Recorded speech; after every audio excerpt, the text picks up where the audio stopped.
Hey guys, it's James. Welcome back to the channel. So, you think everything's done? It's not. I got a lot more to do. I ended up fixing my problem down where my pickup line was, and that pickup line that I had just needed to be replaced. I ended up installing this two-way valve so I can go on main and reserve, and then obviously off position. I had this from my previous vessel. So the intake on the left here is the main, and the right is the reserve, and the one straight down feeding into the water filter separator. That's obviously the main. You see the clear line that I put in there? That's why I was looking for air bubbles, and I'm going to take that off, and it doesn't need to be on there permanent. But you do that because you know, that's an excellent way to find out if you're sucking air, and I think I cured the problem. So as you can see now, I got the 6-gallon fuel tank here, the red one, as my reserve, just in case. And it fits down there. I could actually put 2 more of those in there if I wanted to. And then I got, obviously, my main tank, which is 40 gallons. 40 and 6, so I got 46 gallons on board. Now it's the pickup line that I replaced, which has ended up being a tube with a stainless steel coil, so it doesn't get kinked, and a screen on, and longer than it needs to be, so it's laying just flat on the bottom of the tank. So that's all taken care of. We had no issues whatsoever. So now that I got it set up, I'm going to go over a few things. This right here is my beach anchor. If I hit the sandbar, I use this anchor to secure the boat. This is obviously a little hook that you can use. You can grab the dock. It just comes in handy to have a pole, and it extends out pretty far. Here we got a storage container, which we got some lines and some fenders in, some bungee cords, and plus it utilizes as a step. We got storage space in there. We got storage space in there underneath the seats. That's not so much storage space, but access to the bilge pump. We got a step up here, and we have a it's a freezer cooler to keep all everything nice and cold. Don't always have to go out and get ice. Then we got the regular standard cooler. We got the passenger seat here, with some storage space and an armrest and some cup holders.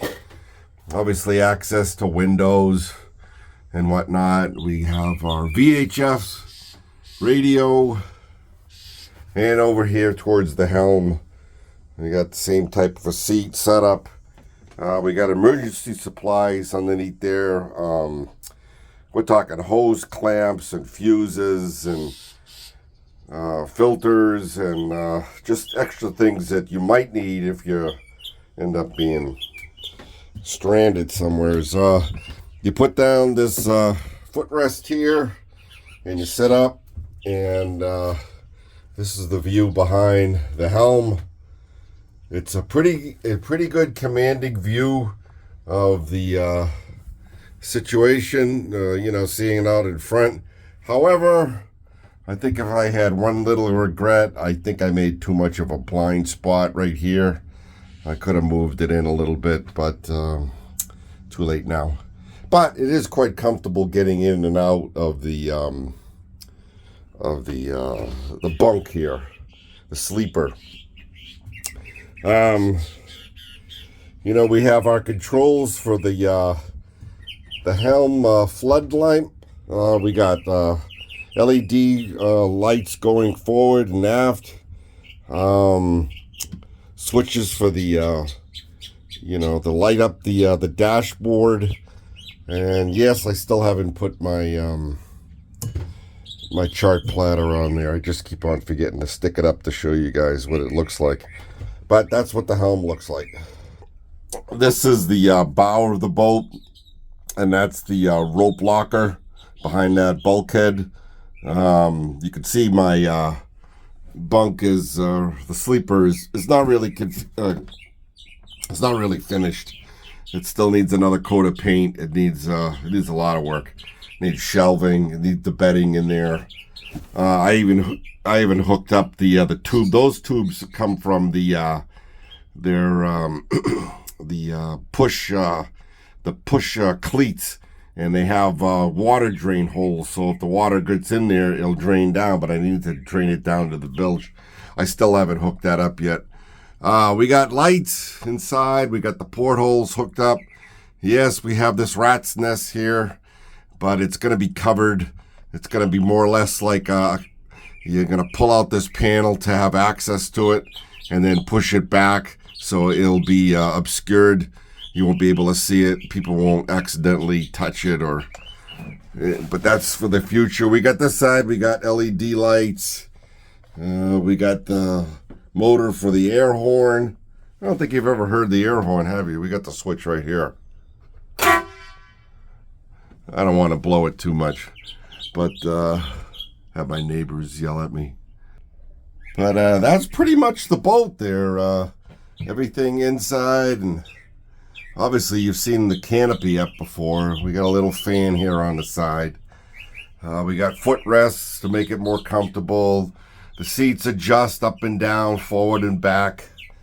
It's quite comfortable. Oh, there is one thing I have to do. I recessed this steering wheel in the whole box in too much. It needs to come out a good 2 inches. And that's okay, because it's not that big of a deal. All we got to do is get like a 2-inch block behind this, and I'll push it all. Well, yeah, I'll push it all the way up for 2 inches, and I'll get it to stretch out. I thought it was gonna be bad as far as being in the way, but I made it too much. I just made it too much. These are the little things and little adjustments you need to make, because it is a custom boat.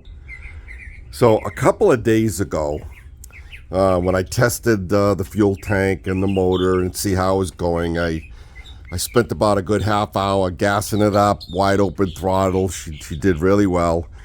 I seemed to have fixed the problem, but it was windy out, and I'm not used to having, a pilot house boat and all this structure above, and it acts like a sail. I mean, it catches the wind and it really pushes you. I mean, quite dramatically. It was a strong wind, but it's when you're coming into the boat ramp and you're hitting for the trailer, the boat will actually start to yawn and move in. And so what happened, I thought the guide poles were going to take care of that. Well, I snapped this one right off. It's like, oh, blink. And, I kind of cut them down both sides. You can see the other one over there. I cut this foam stuff in half because it sank to the bottom with the piece of pipe. And I went to the hardware store. It's just 2-inch Schedule 40 PVC. It fits in. It's the same diameter, thickness wall. It's the same everything. So I had these guide-ons and from my other trailer and the brackets, but they certainly didn't fit. They needed to be custom made. They fit the other trailer just fine, but they didn't fit this trailer good at all. And so, I figured this will be a better deal than just relying on the guide-on plastic posts to nudge the stern if it's being blown to one side or the other. And that's what I'm doing here. I just basically took the fender off, and I'm going to have to rebend the brackets to make it fit. Luckily, you don't have to wait, and this is what it looks like what I finished yesterday. It's those brackets are on there securely. I ended up getting some spacers to fill in the gap, and you could see it quite easily right there in this bracket here. I'm not crazy about it sitting up that high, but this one is very secure, will not rock forward or back, and they are obviously a little bit flexible, but that's okay too, because you know, they're gonna get bumped. So that, I think, is gonna take care of my my problem when I'm coming into the trailer, drifting one way or the other. It'll help straighten it out and won't rely heavily on these poles to bump it back, especially when the wind is blowing strong and giving me a hard time in the stern.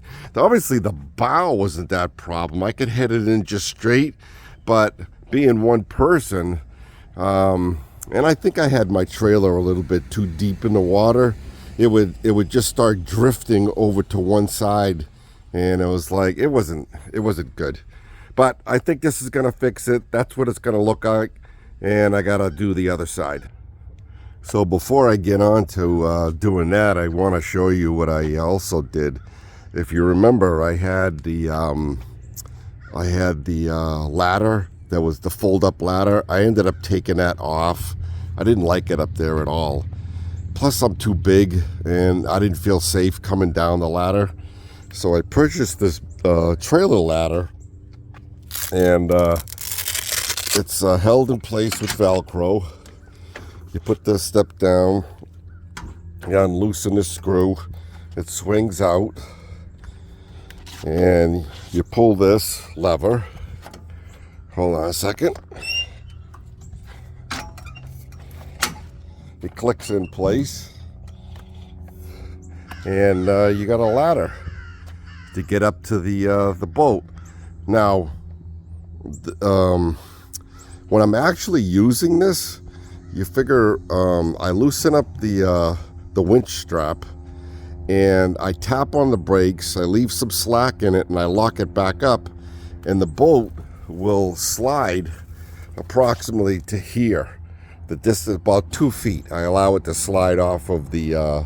So I know it's afloat, and then I'll turn this ladder in towards the boat, and obviously the bow is further down, so it's a nice easy step right up the ladder, and then you get into the boat and get behind the helm and drive the boat right off the trailer, and then I dock it and then go put the car away, the trailer away. And the same thing in reverse. You know, I drive on, I bring it all the way up, the ladder's still in place from before, and I come down, I go over the rope, I go down the ladder, and that's it. That's how I do it. It turns out really, really convenient. So, all right, guys, it's been a while, and we've been working out the kinks. I still got a lot more to do. A lot of you know that I have a love of remote control airplanes, and I'm going to be getting my airplanes out on the river, and we're going to fly them with the boat. So we're going to be looking forward to doing something like that. So y'all stick around. Don't forget to hit the like button and subscribe, because you might thought that the boat was over. It's not over. You might thought that after doing all this, there's always something. So I basically going to keep this channel going for tricks and tips on how to overcome obstacles when you have a boat. All right, guys, y'all be good.